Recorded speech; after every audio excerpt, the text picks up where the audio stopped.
Pour ce qui est de l'avenir, il ne s'agit pas de le prévoir, mais de le rendre possible, disait Saint-Exupéry. Avec Connecting Leaders, je pars à la rencontre de personnalités inspirantes et je mets en lumière leur business, leur audace, leur succès. Bonjour, je suis Simonie Devec. J'accompagne des dirigeantes et dirigeants d'entreprises en forte croissance pour faire rayonner leur business. Mon expérience en tant que business partner finance et RH, aux côtés de dirigeants en environnement tech, start-up, multiculturel, mais aussi mon engagement au sein du board de l'ONG internationale Passerelle Numérique, m'ont permis de voir à quel point le leadership, c'est avant tout de l'action, de l'ambition, mais surtout des relations, des connexions humaines, socle de tout. Bref, l'importance d'être bien entouré dès le départ. Mon objectif est de partager le parcours passionnant de mes invités, leur état d'esprit, leur moteur, leur challenge et leur succès, afin d'inspirer celles et ceux qui construisent le leur. Belle écoute! Bonjour, je reçois Jean-Michel Ledru, que j'ai eu le plaisir de rencontrer lors de ma formation Envie. Envie est la formation pour créer ou faire décoller son activité d'indépendant et être rentable. Jean-Michel était notre agent de talent. Après un parcours professionnel riche entre fonctions commerciales, direction des ressources humaines, entrepreneur en créant son entreprise dans la vente d'instruments de musique, Jean-Michel crée From Scratch l'incubateur de l'EDEC, grande école de commerce. Jean-Michel a accompagné de futurs entrepreneurs dans leurs projets entre Lille, Paris et Nice, mais aussi à l'international. Aujourd'hui, il continue d'accompagner des entrepreneurs, mais aussi des équipes en entreprise, avec cette volonté qui l'anime de transmettre, de partager. Jean-Michel nous partage quelques tips avec la conviction qu'un entrepreneur doit être bien entouré, accompagné, pour performer et réussir. Belle écoute! Bonjour Jean-Michel, je suis ravie de t'accueillir sur mon podcast Connecting Leaders. Donc, nous nous sommes rencontrés dans le cadre de la formation Envie, que je suis, enfin, c'est bientôt fini malheureusement. Donc j'ai suivi pour, lancer mon activité d'indépendante et donc toi tu étais, mon agent de talent. Donc il nous accompagnait donc avec, mon trinôme, Cédric et Albin sur, voilà tous ces sujets de lancement d'entreprise. Tu nous challengeais également sans filtre afin qu'on puisse atteindre nos objectifs. Donc je tiens à te remercier car c'était une super expérience. Donc tout d'abord, je vais te demander de te présenter Jean-Michel, sous l'angle que tu préfères parce que je sais que tu as plein de casquettes. Pour commencer, écoute, bonjour déjà, merci de m'accueillir. Première chose que je dis, souvent on se définit par rapport à ce qu'on fait. Je vais dire, je suis entrepreneur ou je suis chef d'entreprise, etc. Et plus que par rapport à ce qu'on est. Donc, je vais commencer par essayer de me présenter par rapport à ce que je suis, plus que par rapport à ce que je fais. Et dans cette formation en vie, à un moment, on vous demande, et du coup, on se pose la question nous-mêmes aussi, de vous définir en 3 mots. Les 3 mots qui me définiraient, c'est passion. Je suis un passionné. Alors, je suis un passionné de tout. Je suis passionné de culture, de sciences, d'art, de nature, de vivant, des animaux. Je suis passionné de marche, de promenade, je suis passionné des échecs. Je suis passionné de beaucoup de choses. J'aimerais vivre 1000 vies pour pouvoir additionner toutes mes passions, depuis la musique en passant par tout le reste. Ensuite, ça serait dépassement de soi. Dans le sport, je fais beaucoup de sport, ou même la méditation, dans une approche d'une méditation profonde, c'est d'aller au-delà de nos perceptions, d'aller au-delà de nous-mêmes, d'aller titiller la frontière et d'aller passer un peu derrière la frontière du commun, du classique, du déjà vu, et d'aller sur des territoires inconnus. Et mon troisième mot, c'est peut-être celui qui est peut-être le plus important, c'est transmission. En fait, depuis que je suis, j'allais dire pratiquement enfant, j'aime aider les autres, j'aime aller vers les autres, j'aime enseigner, accompagner, avoir la sensation que je peux apporter quelque chose, que je peux être utile. Ce sentiment d'utilité par rapport à la transmission, c'est sûrement mon plus grand motivateur. Et puis par rapport à ce que je suis, je suis aussi chef d'entreprise, entrepreneur, artiste, sportif. Voilà comment je pourrais me présenter en quelques mots. Je pense que c'est difficile de se cantonner à se dire: «Je suis dans une case», enfin, puis je pense pas que tu sois justement ce type de personne. Disons que la case ou la cage, ça suscite en moi une envie de tout casser pour en sortir. Je n'aime pas l'enfermement. Et donc, par rapport à ton, parcours, professionnel, donc tu as exercé des fonctions, commerciales, tu as été également DRH. tu as créé, une première entreprise et ensuite, on va dire tes dernières fonctions, ça a été de créer from scratch l'incubateur de l'EDEC, la grande école de commerce, qui se trouve dans le Nord. Voilà, tu es l'entrepreneur, on va dire. Qu'est-ce qui te plaît là-dedans? Bah, écoute, l'entrepreneuriat déjà, c'est quelque chose qui m'est pas du tout évident au départ parce que, bon, moi déjà je l'ai pas dit, mais bon, j'ai bientôt 62 ans donc à l'époque de ma formation, à l'époque où je suis enfant, l'entrepreneuriat, c'est quelque chose qui est même pas dans mon radar. Moi, je viens d'une famille dans lequel, mes parents sont fonctionnaires, donc on n'est pas du tout dans un monde entrepreneurial. Et pour moi, pendant mes études, les gens qui étaient, de familles d'entrepreneurs, c'est des choses un peu étranges, bizarres, mais en tout cas qui étaient pas du tout pour moi. Donc j'ai découvert l'entrepreneuriat vraiment sur le tard, après 40 ans, quand j'ai eu envie, de créer mon entreprise et créer une entreprise pour travailler dans un monde qui me passionnait, c'était le monde des instruments de musique. J'ai dit tout à l'heure, dans ma partie artistique, je fais de la peinture, mais je fais aussi de la musique, j'écris de la poésie.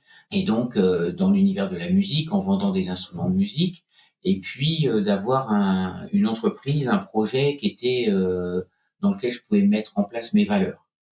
Parce que souvent, quand on a un actionnaire, bon, c'est les valeurs de l'actionnaire. Quand ces valeurs ne sont pas forcément les siennes, c'est pas forcément évident de travailler quand on n'est pas en phase avec ses valeurs. Donc cette première boîte, tu étais tout seul? Tu avais un associé? J'avais un associé. Donc pas d'investisseur?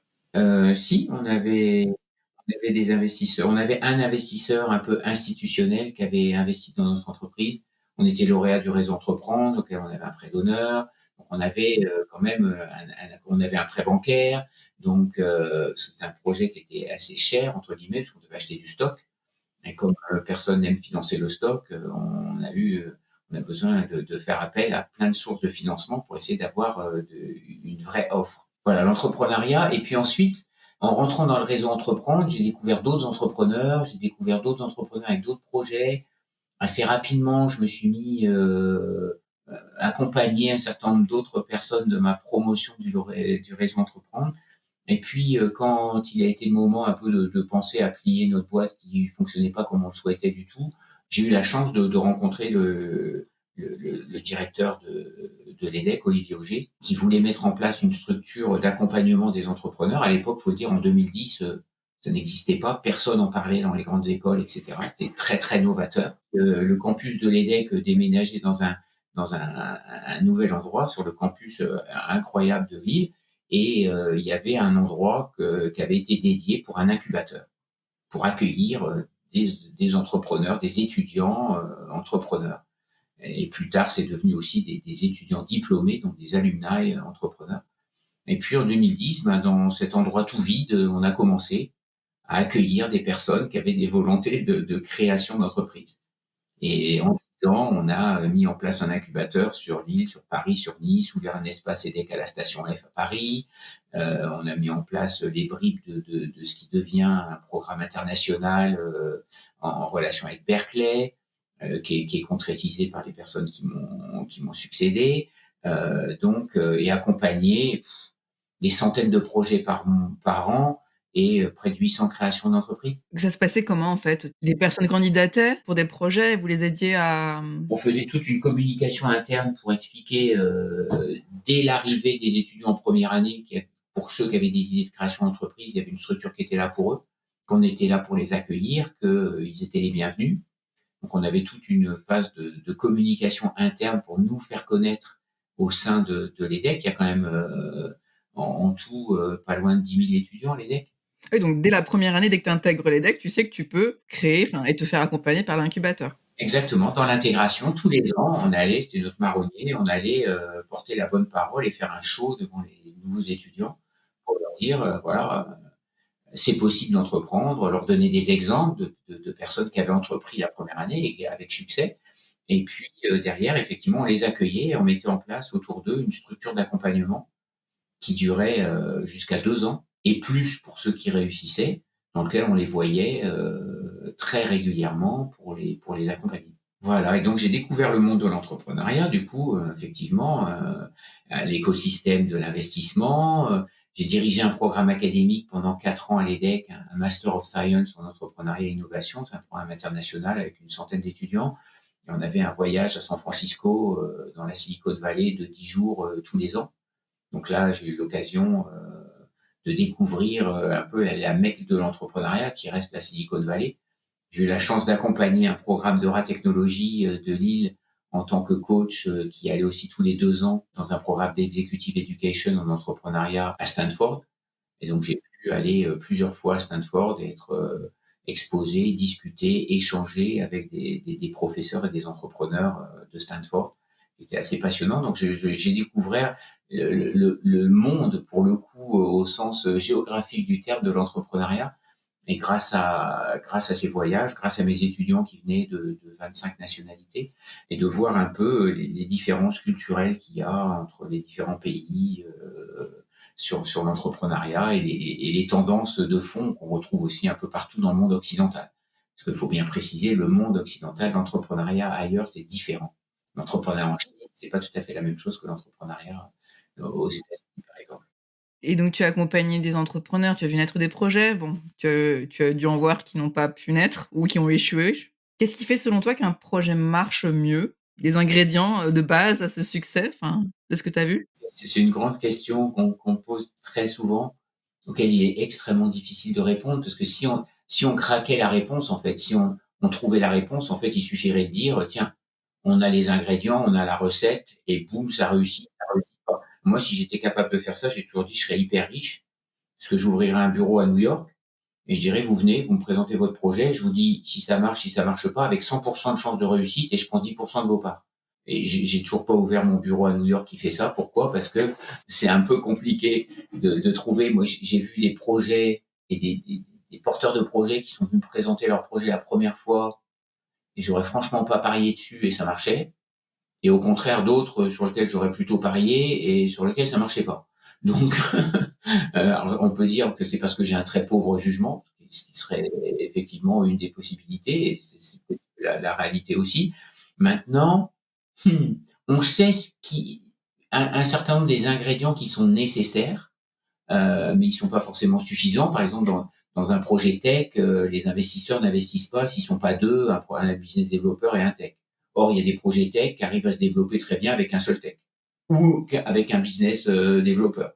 Mais ils trouvent pas d'argent, mais ils trouvent des moyens de réussir autrement. Donc, moi, ce que j'aime à penser, c'est que tout le monde peut entreprendre déjà, ce qui est pas tout à la fois intuitif, parce qu'on pense que l'entrepreneur il doit être beau ou belle, qu'il doit avoir fait des grandes écoles, qu'il doit être intelligent, qu'il doit avoir plein de bon sens, qu'il doit avoir plein de bonnes choses. Bah non, des gens qui n'ont pas tout ça, qui entreprennent et qui entreprennent parfois avec succès.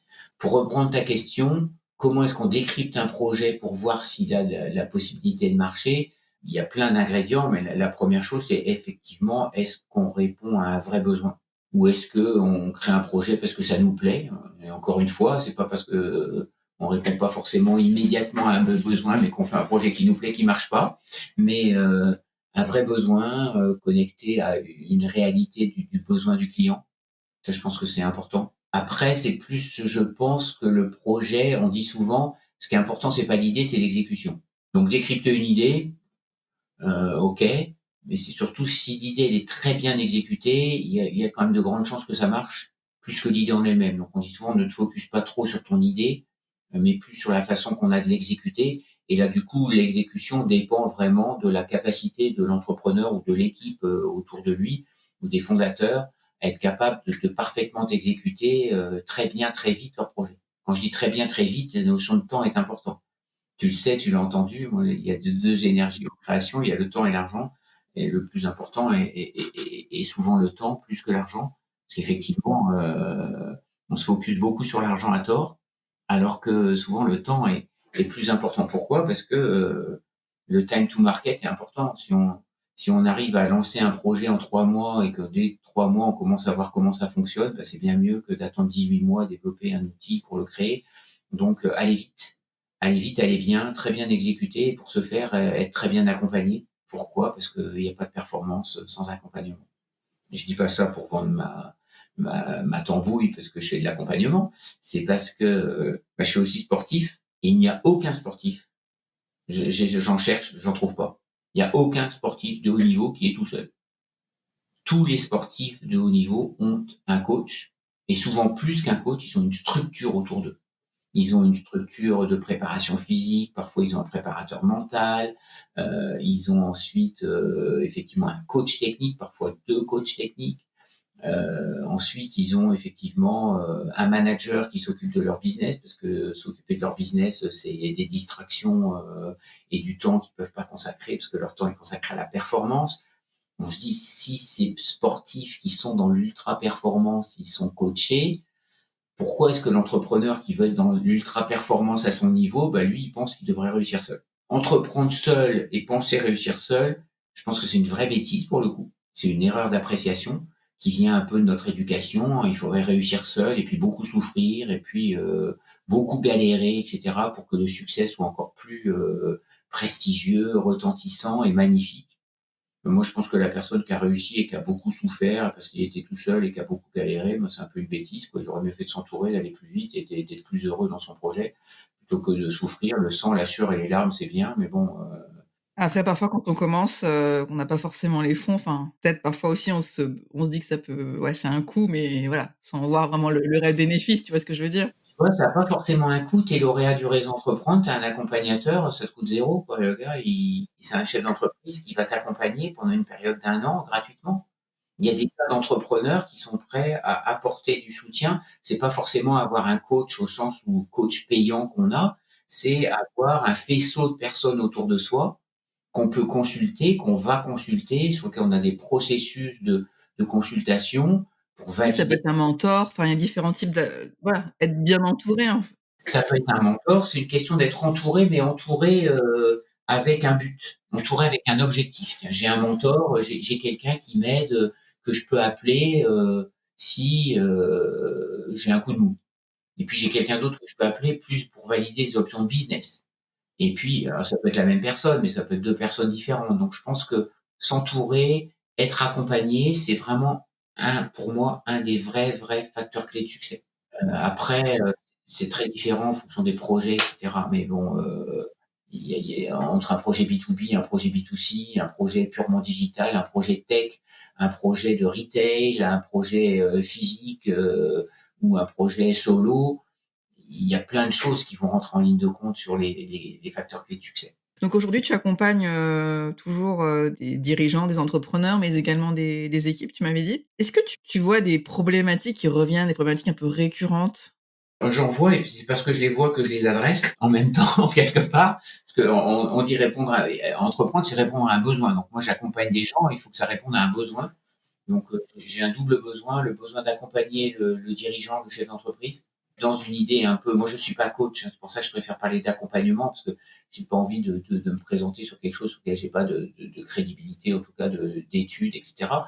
Donc j'accompagne des dirigeants au sens où comment, être super organisé, comment être heureux dans ce qu'ils font, comment, définir, correctement leur stratégie, comment mettre en place, répondre à leurs besoins. Donc j'ai cette première brique qui est à mon sens importante et puis je partage avec eux le fait d'avoir dirigé des entreprises, le fait d'avoir été entrepreneur. On a quelque part cette plateforme de connivence, de complicité qu'on peut avoir parce que souvent ils vivent des choses, et je leur dis, ah bah, il y a ça et ça. Il me dit: «Ah bah, dites donc, c'est exactement ce que je vis». Je dis: «Bah ouais, je sais parce que, bah, je suis passé par là moi aussi». Donc voilà, ça aide. Et puis la 2e thématique qui est pour moi la plus intéressante dans des entreprises déjà constituées, c'est le management. J'ai lu récemment, dans des articles de presse qu'il y a 8 personnes sur 10 en France qui pensent qu'ils sont peu, pas ou mal managés. Et le facteur principal de départ des entreprises sont des personnes qui partent parce qu'ils sont mal managés ou ils sont pas managés. Une des choses que je propose aux entreprises que j'accompagne, c'est depuis le dirigeant, parce que si le dirigeant ne le fait pas, ça sert à rien de mettre en place des choses dans les strates organisationnelles du dessous. C'est comment, effectivement, on peut manager. J'aime bien l'idée d'ultra performance dans l'ultra humanité. C'est-à-dire pas du tout dans l'idée, je te stresse à mort, et je te mets sous pression à mort de façon à ce que tu me sortes un résultat. C'est un mode de management qui marche à très, très, très court terme, parce qu'après les gens explosent en vol et c'est ce qu'on entend partout, les burn-out et cetera. Donc moi, c'est pas du tout, dans ce territoire-là que je vais, c'est au contraire rendre des gens heureux de performer. Je crois que les moments les plus intenses que l'on vit sont les moments d'ultra reconnaissance. L'athlète qui gagne sa médaille d'or aux Jeux Olympiques, qui monte sur le, c'est ce qu'ils disent, hein, qui monte sur le podium, c'est un moment de consécration absolument incroyable, quoi. Il y a 80 000 personnes dans le stade, il y a la télévision, font des centaines de millions de personnes et on est reconnu et c'est le moment incroyable. Alors évidemment, en entreprise, on peut pas forcément faire ça, mais avoir des moments de célébration individuelle en entreprise, oui. Reconnaître des gens pour ce qu'ils font, oui. Et ça permet de rendre des gens heureux d'être là où ils sont, heureux de travailler dans une équipe, heureux de travailler dans cette entreprise dont ils partagent les valeurs et les objectifs, heureux d'y contribuer et heureux d'être bien managé, ce qui veut dire être bien reconnu. Puisqu'effectivement, le, l'outil principal du management, c'est la reconnaissance. Je te reconnais, j'observe ce que tu fais, je vois ce que tu fais bien, je vois ce que tu fais moins bien. Et dans ce que tu fais moins bien, je vais pas te reprocher de le faire moins bien. Je vais t'accompagner à le faire mieux, à le faire bien et même à le faire très bien. Donc, je m'intéresse à toi, je te forme, je te coach, je te suis et je te développe. Et la personne, et quand tu réussis, bingo, je te reconnais avec tous les outils de reconnaissance qu'on peut avoir. Donc l'outil salarial n'est pas forcément est un des leviers, mais pas simplement le levier, comme on le pense souvent. Donc, je suis en train d'accompagner 2 entreprises dans ces dimensions en ce moment et j'attends effectivement, avant de me lancer, qu'il y ait une vraie volonté du dirigeant de le faire. Parce que si le dirigeant ne montre pas l'exemple, c'est même pas la peine de passer du temps à essayer de faire des choses parce qu'on fait des choses, qui auront peu ou pas de résultats, avec beaucoup de frustration, en disant: «Bah oui, il faut qu'on fasse ça et ça, mais au-dessus de nous, on le fait pas». Ça, c'est même pas la peine d'intervenir quand ça se passe. Donc, et c'est des choses qui sont passionnantes pour moi parce que j'ai eu la chance de diriger 3 entreprises. Dans les 3 entreprises que j'ai dirigées, j'ai mis en place les modes managériaux et ça marche. Puisque j'ai dans 2 des entreprises que j'ai accompagnées, c'était des entreprises que j'ai dirigées, elles étaient en quasi faillite. Dans les 18 mois qui suivaient, le début du travail, on avait fait un changement, radical dans les performances et dans les ressentis des personnes et dans la motivation des personnes et dans l'engagement des personnes du staff, grâce à ces méthodes. Donc, c'est quelque chose qui marche. Et là, parmi les entrepreneurs que tu accompagnes, est-ce que, ou que tu accompagnais si c'est plus le cas, est-ce qu'il y en a pour lesquels, ouais, tu voyais qu'ils faisaient pas fausse route, mais que c'était compliqué quand même? Soit dans leur façon d'agir, dans leur, vision des choses ou même dans leur business qui tu voyais que voilà, que il y avait pas de marché ou que le business model n'était pas viable? Est-ce que tu as déjà eu ce genre de situation, en fait? Oui, absolument. Bien sûr, pour plein de raisons, mais il y en a une qui est importante, c'est quand l'ego empêche de voir la réalité de l'entreprise. Quand la personne, pas forcément parce qu'elle a un énorme ego, mais elle ne peut pas accepter l'idée qu'elle fasse pas bien, qu'elle fasse mal ou qu'elle va la tête dans le mur parce que c'est quelque chose qui ne lui est pas acceptable. Donc ça, c'est des choses qui arrivent souvent. Moi, j'ai vu des entrepreneurs, je leur dis: «Mais là, ça va pas du tout, il y a vraiment des choses à faire, il y a vraiment des choses à remettre en cause dans le modèle et cetera» et eux ne veulent pas le voir et ils ne peuvent pas le voir parce que le voir les remet en cause eux-mêmes. Et ça, ils sont pas prêts à y faire face. Alors je leur dis: «Bah, écoute, moi j'ai pas la science infuse et tout, je vais t'orienter vers quelqu'un d'autre que tu vas aller voir. Je vais pas parler de toi, écoute ce que la personne te dit. Je sais d'avance que la personne veut dire la même chose que moi. La personne lui dit aussi et malgré tout, la personne n'est pas prête à il y a une espèce de déni. Et le déni, c'est un truc très fort, hein. Il y a on connaît, je vais pas rentrer dans la psychologie, mais le déni de la femme enceinte, c'est quand même, incroyable quoi, de nier qu'il se passe quelque chose qui est manifeste dans son corps, pour le coup. Bah, là, c'est un peu la même chose, c'est le déni, de l'entrepreneur qui a un projet qui ne marche pas et qui n'est pas capable, qui refuse et qui est incapable de voir les conséquences qu'il y aurait à accepter effectivement que ça ne marche pas. Donc ça, c'est très compliqué à accompagner parce que la personne s'entête, la personne pense qu'elle a raison contre vent et marée. Et nous, on se doit quelque part, par principe de précaution, parce qu'on veut pas que cette personne s'abîme non plus, de continuer à essayer de trouver tous les moyens qu'on peut mettre en place pour essayer de lui dire: «Mais il y a autre chose à faire, faut regarder une réalité qui même si elle te dérange. Donc ça, les gens qui sont attachés à leur projet, ils n'arrivent pas à s'en détacher, ils n'arrivent pas à prendre du recul, et même s'ils sont accompagnés pour essayer d'en prendre, refusent de le voir. Ça, je pense que c'est quelque chose qu'on retrouve souvent.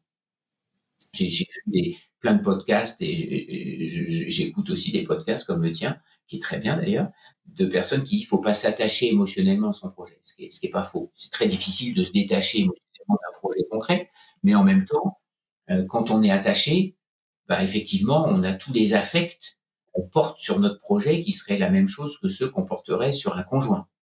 C'est-à-dire que, effectivement, on a beaucoup de mal à s'en détacher, on travaille tout le temps, c'est tout le temps dans notre tête et du coup, on a beaucoup de mal à prendre du recul et effectivement à regarder son projet de façon détachée en disant: «Bah, oui, les indicateurs me disent que ça va pas, donc il faut que j'adresse le ça va pas».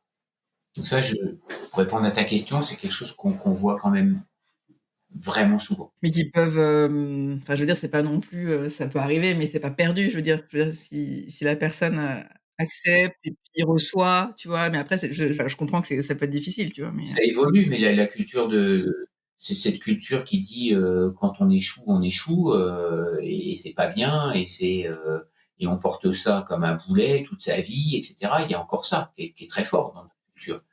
Alors qu'en fait, aux États-Unis, ils parlent de serial entrepreneur. Là, c'est le contraire. Tu as planté ta boîte, c'est cool, remonte la suivante, tu l'as plantée, c'est normal, tu vas la planter 5 fois, puis la 6e fois, tu réussiras. Puis c'est le parcours classique. Et eux, on voit bien que c'est une différence culturelle. Nous, quand on plante la première fois, c'est déjà un peu maintenant, ça change un petit peu, mais pas tant que ça. Si on plante 2 fois, c'est compliqué et quelqu'un qui a planté 2 fois, on dit: «Tu recommences une troisième fois», on lui dit: «Tu as un problème dans ta tête, quoi, tu es un peu bête, quoi». Donc effectivement, il y a un problème culturel, en Europe et encore plus en France qui est très fort là-dessus. Donc on a très, très peur d'échouer, encore plus chez les hommes que chez les femmes. Il y a un ego masculin qui ressort là-dessus malheureusement, qu'on connaît bien, mais c'est effectivement des choses qui sont à prendre en compte, oui, garder ce détachement par rapport à un projet. et toi, Jean-Michel, à titre personnel, comment tu progresses, toi? Comment tu te développes? Moi, je n'aurais pas la prétention de dire que je progresse. En même temps, j'ai besoin de progresser, c'est clair, parce que pour moi, je regarde moins évidemment, une partie de mon travail est basée sur mon expérience, mais je m'intéresse plus au présent et à demain de ce qui s'est passé hier.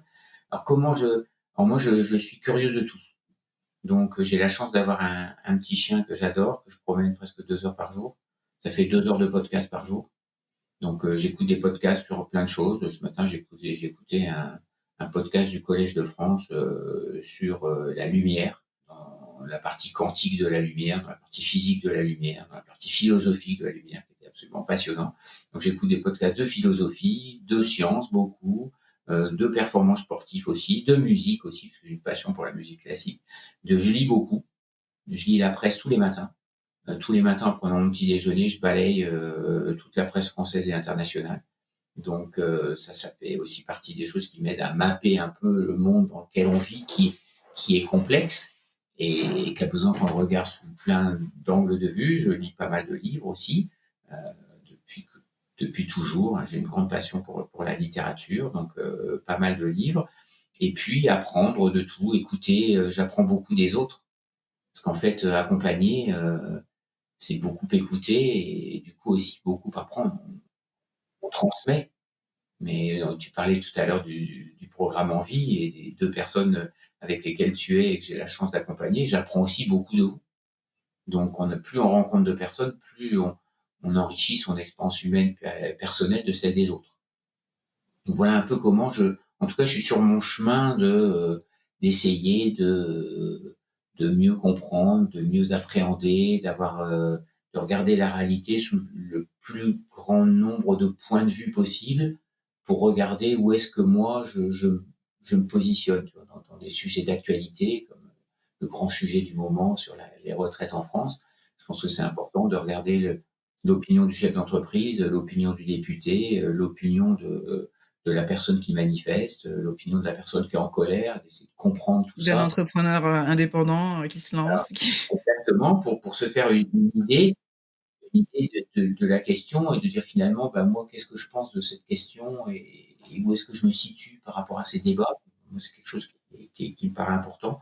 Donc, il faut être curieux des choses, pas s'arrêter, à ce qu'on entend ou à ce que moi j'ai la chance d'avoir un ado à la maison et je lui dis toujours: «Il regarde des trucs sur les réseaux sociaux et tout». Je dis: «Mais tu me dis un truc là, est-ce que tu l'as vérifié? Est-ce que c'est parce que tu l'as entendu et que tu l'as lu que c'est vrai? Et comment tu fais pour vérifier? Et comment tu vérifies tes sources? Et comment?» Et je me dis: «Bah, en fait, c'est la même chose pour nous, quoi, d'apprendre, de regarder les points de vue différents. Qu'est-ce qu'ils disent les médias en Russie?» Il y en a encore qui sont en anglais qu'on peut voir. Qu'est-ce qu'ils disent? Et pourquoi ils le disent? Et comment ça se passe? Je peux dire que je soutiens l'action, russe en Ukraine, évidemment, mais c'est intéressant de voir, ce qui se passe de l'autre côté de chacun des miroirs des autres. Alors j'aime bien, demander à mes invités, quels sont leurs drivers? Qu'est-ce qui te fait lever le matin, toi, Jean-Michel? Bah, on vient de moi, ce qui me drive, c'est d'apprendre déjà, d'être curieux, d'apprendre, de faire en sorte que chaque jour, j'ai vu des choses différentes. Chaque journée a été, passionnante, intéressante, faire des rencontres avec de nouvelles personnes qui sont riches aussi. C'est vrai que mon driver, je l'ai dit tout à l'heure, c'est l'idée aussi du dépassement de soi, d'aller au-delà de la limite. Moi, je fais du vélo en compétition. Hier, j'ai fait une compétition j'étais sur mon vélo pendant 4h15 pour 120 kilomètres avec pas mal d'élévation et être en permanence au bord de ce qu'on doit faire, de regarder la frontière. On sait que si on franchit la frontière, dans mon cas, bah, on finit pas la course parce qu'on a été trop vite, trop fort, à un moment, mais de se dire: «Je gère ma performance de façon à être optimale sur toute la plage de 80 quarts de course». Ça, je trouve ça passionnant. Je fais de la méditation aussi, même chose, au sens de dépassement de soi, alors que la méditation n'a pas vocation à aller dans le dépassement de soi, mais de descendre dans les couches profondes de soi aussi. Comme, dans l'image de la mer, tu vois? De plonger profondément en soi pour aller trouver, quelque chose qui nous est pas accessible quand on reste à la surface et découvrir nos drivers profonds, ce qui nous anime. Ce qui m'anime, c'est la nature aussi.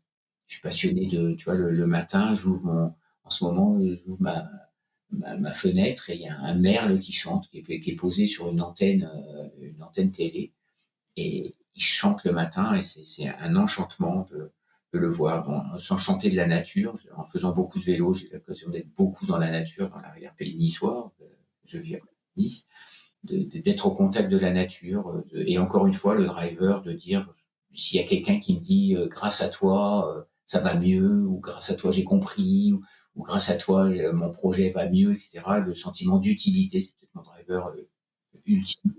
D'avoir la sensation que j'ai pas passé du temps inutile, mais que j'ai servi à quelque chose. Super, bah, merci beaucoup Jean-Michel. Est-ce que tu es sur les réseaux sociaux? Est-ce qu'on peut te contacter sur les réseaux sociaux? Sur LinkedIn? Alors on peut me contacter sur les réseaux sociaux. Je suis pas hyper actif sur les réseaux sociaux, il faut le dire, mais j'ai un profil LinkedIn. Il m'arrive de poster des choses. J'aime plus de relayer les choses qui ont été postées par d'autres personnes que je connais que de poster moi-même. J'ai un Instagram, sur ma partie peinture, parce que je fais de la peinture. J'ai un Instagram pour ma peinture qui s'appelle, JM Ledru Art, tout attaché. C'est mes 2 réseaux sociaux principaux. D'accord, bah, je mettrai le lien. Merci beaucoup Jean-Michel pour ton partage. C'est moi qui te remercie de m'avoir invité. Merci d'avoir écouté cet épisode de Connecting Leaders. Si vous avez aimé cet épisode, vous pouvez soutenir le podcast en vous abonnant sur votre plateforme d'écoute ou en le partageant autour de vous ou encore en laissant un commentaire sur Apple Podcasts. Merci et à très vite.